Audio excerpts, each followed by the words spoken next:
I mean, just think about the fact that the fundamental and most inspiring myth of their religion is the story of the betrayal, the torture, and the gruesome murder of the most righteous man on earth, you know, the crucifixion story, and that his supposed willingness to be slaughtered, his willingness to be sacrificed in surrender to the evil of his enemies, somehow redeemed his enemies, allowing their evil to run amok, run rampant, and have its way in the world, to the point that the most perfect human being got sadistically murdered. And by his murder, supposedly, the doors of salvation opened up to anyone who believed that he went along with all of that voluntarily, that he didn't resist it, that he didn't oppose it. You know, he didn't so much as raise his voice in rebuke at the injustice. I mean, you can't help but see how this myth has guided or misguided them for centuries, for millennia, in fact, right up until today and the genocide in Gaza. Their most deeply embedded mythology teaches them that the role and the function of the good and the righteous is to be viciously slaughtered, and that by some perverse process, this saves them somehow, saves the ones who slaughter them. Well, I mean, who would reward you for slaughtering the righteous? Who would have ever put that in your mind, that slaughtering the innocent and slaughtering the good was somehow redemptive? I mean, who would have made you think that? This is a serious and really tragic problem for the West, for the ideological and philosophical progeny of Europe, because it's literally coded by now into their moral and intellectual DNA. It's a foundational, fundamental, paradigmatic element in their so-called civilization. And it's crucial to understand this. Look, the whole nature, in reality, the whole nature of the struggle of the human condition is the children of Adam, alayhi salam, trying to prove that Allah subhanahu wa ta'ala was right in honoring Adam, alayhi salam. And the other side of that struggle is Iblis trying to prove that he was right in refusing to honor Adam, alayhi salam. This is Shaytaan's stubborn, arrogant, and desperate mission from then until now. Until now, he wants to justify and he wants to exonerate himself for his refusal to make sajda when he was ordered to do so, and to prove that he was rational and that his rationale for that was correct. He's determined to prove that human beings are unworthy, inferior, ungrateful, disobedient, and dishonorable. So therefore, he can't tolerate goodness and righteousness. He can't tolerate obedience and piety and decency in people. He can't tolerate those kind of people existing. Those people must be punished. They must be discredited. They must be persecuted and hated and exterminated. This is the theme of the battle that we're in our life, and it always has been. And Iblis has contrived all manner of ways to accomplish this. And one of the most effective ways that he's used was precisely this twisted concept that I mentioned, where the good and the innocent must be sacrificed. And of course, that goodness ceases to be goodness the moment that goodness moves to defend itself. You see that very clearly in Gaza, and the attitude towards Gaza, because it is impossible morally to blame the Palestinians in any way whatsoever, unless you fundamentally believe that the innocent are somehow obliged to not defend themselves and to not resist evil. You have to believe that the good and the innocent are morally required to submit to their own slaughter, just like your myth about Nabi Isa alayhi salam, your myth about Jesus. And if they refuse to succumb to evil, to succumb to oppression and aggression and transgression, then this somehow compromises their goodness and their innocence. Makes no sense at all. It's obviously, this is insane. That's sadism, not morality. But it's completely in line with the agenda of Iblis, with the agenda of Shaytaan. You see, you can never actually properly understand geopolitics, power dynamics, current affairs, and so forth. You can't analyze any of that accurately if you exclude from your analysis the overarching truth that is conveyed in the Quran and Sunnah, in Islam. You know, this is just another trick of Shaytaan, making people think that excluding Islamic understanding constitutes objectivity and impartiality. No, this fatally impairs your ability to recognize and understand what actually goes on in the world. But this, again, is the brilliance of Shaytaan in fabricating false religions back in the day, the long-term utility of corrupting the message of the prophets and writing in your own words your own rules and claiming that those are from God, claiming that that's from Allah subhanahu wa ta'ala, because those will eventually be proved false. They'll be proved to be forgeries, and thereby Iblis can sow cynicism and doubt about religion itself and about the prophets and about Allah subhanahu wa ta'ala until people think that no religious text is authentic just because they were exposed to fraudulent texts. It's like someone who's been swindled by a con man into paying for a property that doesn't exist. So then they think that no properties exist. It's irrational. But, you know, once bitten, twice shy. And of course, this mindset, this mentality, this really deep animosity towards the good and towards the innocent, and this idea that the role of righteous and pious people is to suffer and be slaughtered. Of course, this idea, this concept predates Christianity's spread in Europe. Obviously, they in Europe have the tradition of sacrificing whoever in the society is deemed to be pure, you know, virgins and so on. And there's an abundance of such things in their pre-Christian myths, their pagan myths. And I would argue that the source of this perverse idea has always been the same source, and that's Shaytaan.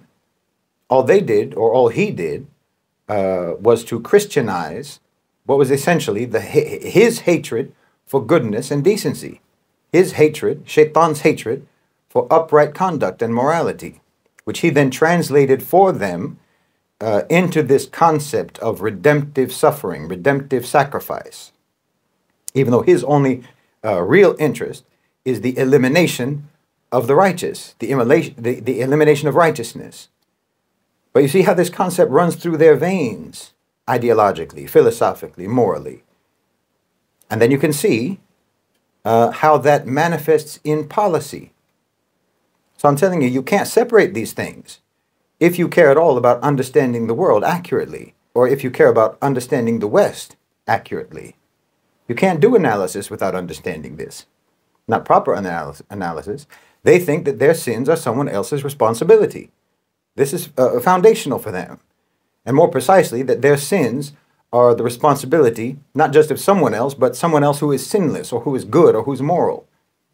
The moral are to be redemptively slaughtered by the immoral, and somehow that makes the immoral moral.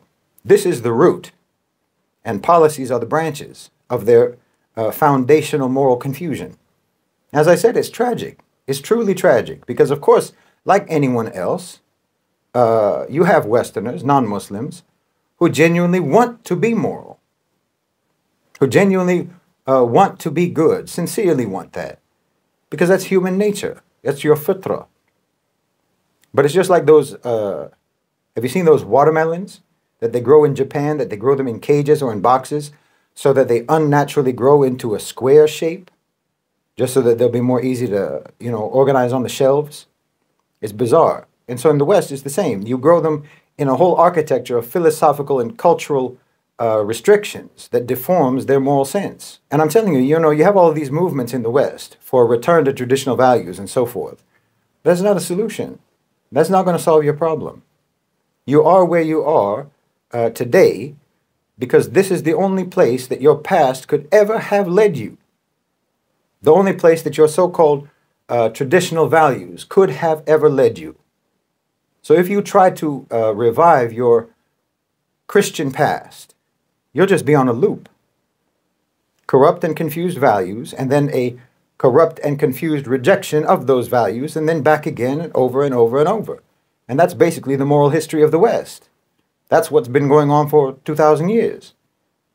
Which is why no one in the world agrees with you that you have developed or evolved or changed meaningfully in 2,000 years, because you haven't. It's just like the hands on a clock, you know. As time passes, you just go in circles. Yes, time is passing, but you're not going anywhere. You don't have anything on your bookshelves that can guide you, frankly. You need to try a different bookshelf. You need to try a different library, because all your Western reference manuals will just keep you in that same box of moral incoherence. And no, this doesn't only play out in, say, Western foreign policy, you know, colonization, invasion, occupation, exploitation, brutality, pillage and plunder. This unspoken, unacknowledged, but constantly acted upon hatred for goodness and innocence manifests in many, many ways, not just in, it's not only playing out in Gaza or in Congo or in the global South, in all of the countries that you've ransacked over the centuries, but you're actually slaughtering the goodness of your own people. So it manifests in your own country. It plays out in your own countries. But you're doing it through the ideological word game of freedom and individuality. Because again, everyone in the world can see what you really mean by those terms, by freedom and individuality. You mean license and immorality and amorality and hedonism and heedlessness, impiety and perversion, and basically the murder of any higher purpose in life besides carnal and material self-indulgence. Freedom of this and freedom of that all comes down to basically freedom from moral accountability, which is exactly the same thing as what your ancestors believed in through the mechanism of sacrifice. And it's exactly what is the core doctrine of Western Christianity, except that they believe in it through the mechanism of the myth of the torture and crucifixion of Jesus, Nabi Isa alayhi salam. The right to sin, the right to do evil, being paid for by the persecution of the righteous, or in the modern age, the persecution of the very concept of righteousness. You know, Jesus didn't tell you about freedom. Jesus told you about righteousness, which is almost the exact opposite of freedom if you think about it. Righteousness requires strict discipline. It requires strict restraint or constraints on freedom. But you've made freedom your highest value, which, as I've said before, is exactly like the Satanists, you know, with their single solitary commandment of do as thou wilt. That's your religion, whether you want to admit it or not.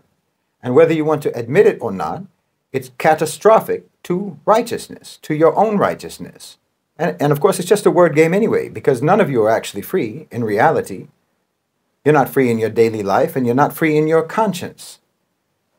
And this is obvious from the avalanche, you know, the avalanche of mental, emotional, and psychological conditions that's burying your whole society. The people of the West need to be liberated. There's no question about that. Wallahi, there needs to be a liberation struggle in the West, but you and I both know that even if they had some form of a liberation struggle in the West, the only form that that's actually going to take, or that it's likely to ever take, is just a superficial struggle against the ruling elite. And even that is unlikely, in my opinion. But even if they did do that, it wouldn't solve their problem. It's not going to cure your illness. Like I said, it would just be part of the same cycle that they always go through, that they've been going through for hundreds and hundreds of years, leading up to no meaningful improvement. Their revolutions never lead to evolution. And fighting the powers that be would be the same. It'd be the same result. There'd be no positive outcome. No, they need moral liberation. Liberation from the moral chaos and confusion. They need to escape that box, that very Western box of moral chaos. You know that story about Pandora's box? Well, that's the box that they live in. A mental and moral container of chaos and confusion and sickness.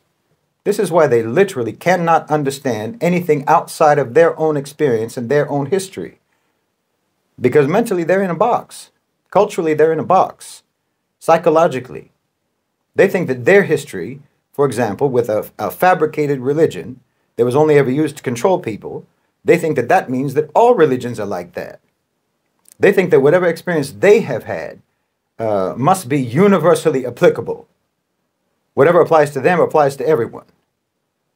That's what I mean. Their so-called freedom is a farce. They're the most controlled, the most closed, the most narrow-minded, and the most dogmatic people on earth. Not to mention the most miserable, the most neurotic, the most depressed, the most suicidal, the most cynical, and the most hopeless people on earth. I've said it many times. Your civilization has betrayed you. It's let you down. Your so-called civilization is victimizing you and has been victimizing you for centuries. Never mind how much it has victimized innocent people, good people all around the world for centuries. Never mind that. Never mind the fact that it has been at war with righteous people for centuries. Never mind how it has sabotaged and attacked genuinely sophisticated, genuinely evolved, and genuinely civilized societies for centuries. Never mind all of that. But just look at what it has done to you yourselves. Because for us, in the Muslim world and in the global south, we've already collectively had enough of you. You know, no one in the global south or in the Muslim world is holding their breath anymore, waiting for you to correct yourselves. You know, we held out for a long time. Granted, that patience to some degree was by necessity because we were your hostages. So all we could do was hope that you would rehabilitate yourselves. But now I don't think anyone even believes that you can. I don't think anyone believes that you can correct yourselves or can be rehabilitated, and I don't think you can either. Not with the ingredients that you have in your pantry. No, those ingredients can only make one dish, and that's the dish that you've been forcing down our throats for all these years. Tyranny and violence and oppression and hypocrisy and white supremacy, racism, colonization, and what have you, amorality, immorality, ruthless evil, greed. You know, you only have in your culture, in your heritage, in your warehouse of ideas and philosophies, you only have the ingredients to make exactly what you already are right now. So like I said, you're going to have to look elsewhere if you really want to change.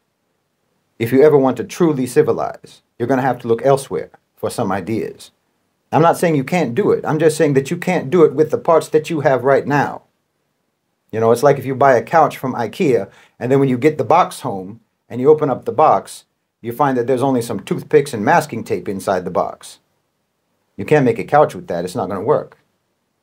I mean, you could make something with it and call it a couch, but it's not going to be that. So no, as much as non-Muslims dislike it, I'm always going to analyze geopolitics informed by Islam. Because wallahi, trying to analyze the world without this guidance is never going to lead to any sort of coherent understanding, any accurate understanding. And that includes understanding the undeniable role of Shaytaan, of Iblis, in Western history, in Western culture, in Western religion, ideology, and then in behavior and in policy. So if you want me to abandon that framework, that religious framework for understanding things, then I know that it's only because you want me to be less accurate in my analysis. And we all know why you would want that.